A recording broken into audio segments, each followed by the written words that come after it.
Versus top 1 দের fight, যেখানে গত প্রথম বারমুডাতেই আমরা দেখেছিলাম ফ্লেম গেমিংদেরকে পুরো চেস করেছিল টপ 1, পুরো পিক থেকে বিতাড়িত করেছিল টপ 1। এবারও কি সেই ব্যাপারটা হবে কিনা? এবার কিন্তু command post mid of the map, refinery command পোস্টকে কিন্তু কালাহারির মিড সাইড বলা হয়, একদম মিডল বলা হয়। সোশ্যাল মিডল থেকে কি চেস করবে আবারও টপ 1 দা, মাঝখান থেকে কি পুরোপুরি ভ্যানিশ করে দিতে পারবে কিনা টপ 1?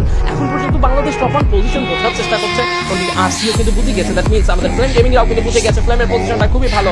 স্নাইপার নিয়ে কিন্তু অন্যদিকে আলিফের দিকে উদ্দেশ্য করে কিন্তু তাক করে রেখেছেন। আলিফকে কিন্তু স্কোপ করে রাখতে পারবেন। আলিফ যদি কোনোভাবে একটা শট এখানে কানেক্ট হয়ে যায়, আলিফের জন্য হবে একটা ব্রেক থ্রু। আলিফের একটা সময় লাগবে আলিফের হেলথ রিকভার করতে, সেই সময়টা সিঙ্গল লেজেন্ড রাহাতরা কিন্তু রাশ করে দিতে পারে টপ 1। দেখুন টপ 1 ও নাচকর বান্দা, তিনিও কিন্তু এই ফাইটটাকে অবজার্ভ করতে চায়। পজিশনটা জাস্ট আমরা দেখতেছি খুবই সিম্পল একটা ভিউ। এন্ড টপ 1 ভার্সেস এখানে ফাইটটা হবে ফ্লেম গেমিং এর।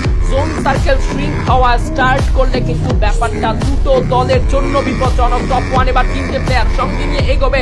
আরসি আর রাহাতকে কিন্তু ড্যামেজ দেওয়ার জন্য এক সাইড থেকে এগোচ্ছে। ফ্লেম ডি নক হয়ে যেতে পারেন, ফ্লেম ডির হেলথের অবস্থা ভালো নয়। আলিফ বেশ ভালো ড্যামেজ দিয়ে দিয়েছেন। রাহাত সিঙ্গল লেজেন্ডরাও কিন্তু তাদের পজিশনটা পিছিয়ে নিয়েছে গাইস।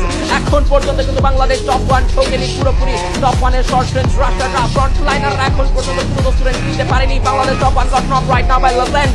লেজেন্ডের শটে নক হয়ে গিয়েছে। শুভ 69 আবারও কিন্তু চলে আসবে। টপ 1 কে বাঁচানো না গেলেও কিন্তু এখন পর্যন্ত সিচুয়েশনটা কন্ট্রোলে নেওয়া পসিবল। ফ্লেম ডি দূর আরো একবার পজিশন চেঞ্জ করে ফেলেছে, তবে এবার পারবেন কি এখান থেকে আলিফ কিছু ব্যাকআপ ক্রিয়েট করতে? আলিফের উচিত কিছুটা সাইড চেঞ্জ করা। এন্ড লেজেন্ড সিংহ প্রান্ত দাদা রিভাইভ করেছে টপ 1 কে। শুভ স্টিল সিচুয়েশনটাকে হ্যান্ডেল করতে চায়। ফ্লেম ডি কাছে হচ্ছে স্টিল স্নাইপার। আলিফ গেমিং দূর থেকে এখন পর্যন্ত কিন্তু জায়গা ছাড়েনি। প্রান্ত দাদা আবারও শুভর সঙ্গে অ্যাড হবে, সঙ্গে থেকে ফাইট করবে। 45 এর ড্যামেজ, আলিফের স্নাইপার শট যাবে। আলিফ গেমিং এর স্নাইপার শটগুলো এখানে লাগবে, কাজ হতে পারত, বাট শটগুলো কানেক্ট হয়নি। I guess the travel materials একের পর এক ওয়াল মেটারের ব্যবহার।